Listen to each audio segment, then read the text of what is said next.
Aliens tried to interrogate us, we just made dad jokes. When aliens captured a human soldier, they expected fear, silence, and broken wills. What did they get instead? Dad jokes. And those jokes nearly broke the galaxy. The Karth Dominion prided itself on being masters of psychological warfare. They could crack the minds of spies, shatter the wills of warriors, and extract secrets from the most disciplined agents of the galaxy. And then they captured Sergeant Mark O'Reilly.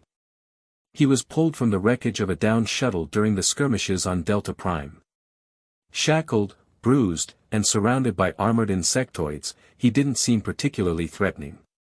A mid-level human soldier, low rank, hardly worth attention. But the Karth wanted information on human fleet movements. So they brought him before the interrogator. The chamber was dark, lined with pulsating bioluminescent veins. At the center, the Karth interrogator towered over him, mandibles clicking. "You will answer our questions," it hissed through the translator. "If you resist, we will tear the truth from you."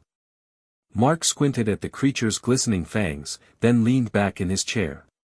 "Hey, you got a dentist in this place? 'Cause your bite looks worse than your bark." The aliens froze. The translator buzzed, confused.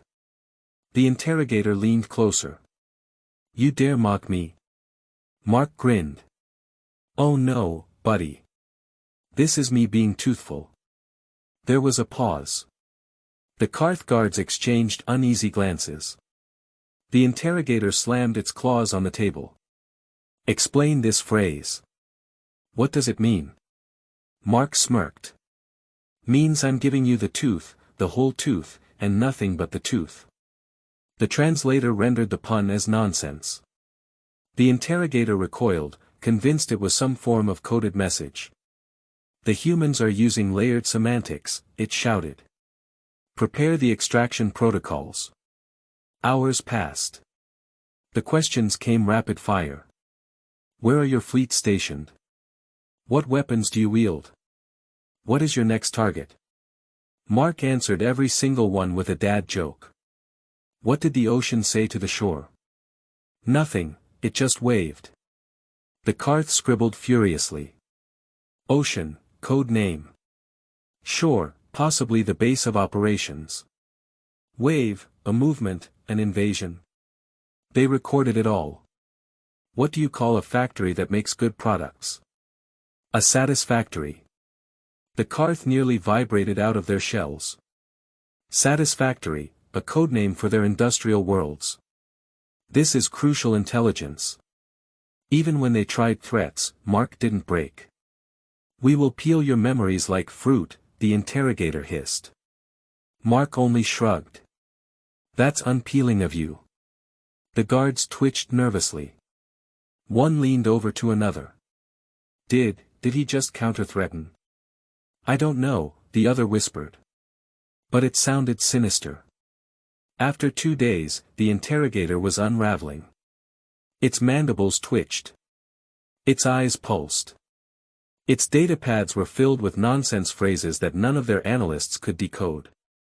"Where is your command center?" it growled, barely holding composure. Mark leaned in, lowering his voice dramatically.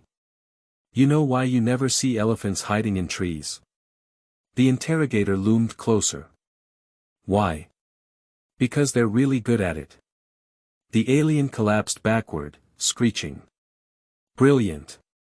Hidden fortresses in arboreal terrain. Camouflage at planetary scale." The guards bowed in awe. "This human, he is a master strategist." Mark just winked. "I'm just a dad trying to keep things light." Word of the interrogation spread through the Dominion.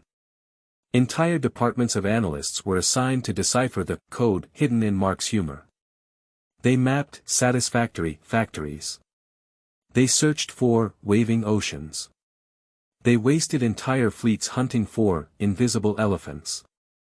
The more confused they became, the more convinced they were that the humans had developed an advanced form of psychological encryption.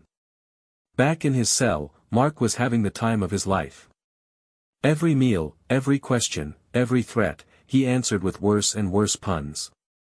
When they brought him a plate of strange alien food, he just nodded and said, "Looks excellent." When they shoved him into restraints, he sighed. "Guess you really nailed me this time." When the guards asked if he was afraid of dying, he smiled. "I used to play piano by ear. Now I just use my hands." The guards didn't laugh, because they didn't understand. They trembled, convinced each pun was another uncrackable cipher. The breaking point came when the Karth interrogator asked one final question. "What is humanity's ultimate plan?" Mark leaned back, face dead serious, and whispered, "To get to the other side." The chamber went silent. The interrogator hissed.